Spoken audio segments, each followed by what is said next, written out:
Hello everyone, welcome back to my channel. In today's video, I will bring you the ninth chess puzzle. So watch until the end to know the answer and subscribe my channel to help me improve even more.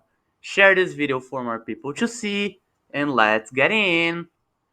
So now I'll allow you to pause the video and try to find the mate in 4.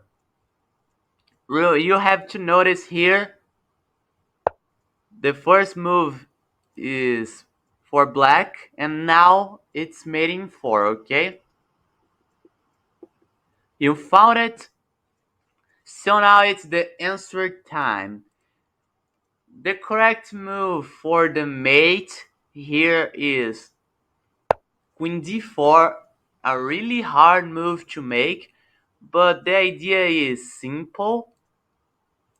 You are pinning the knight, so you are forcing the king to move.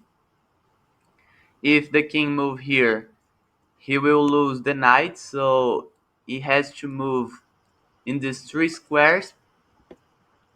I chose h6 because he is protecting the knight, and the correct move for the mate here is king f6, threatening mate. Black plays knight f4, defending the mate here. And you don't take the knight because it will delay the mate. So queen g7 is the correct one to force the king to go to h5 and mate. I hope you enjoyed this video. Subscribe as I said in the beginning of the video and share this video for more people to see. I will wait you for the next puzzles. Take care.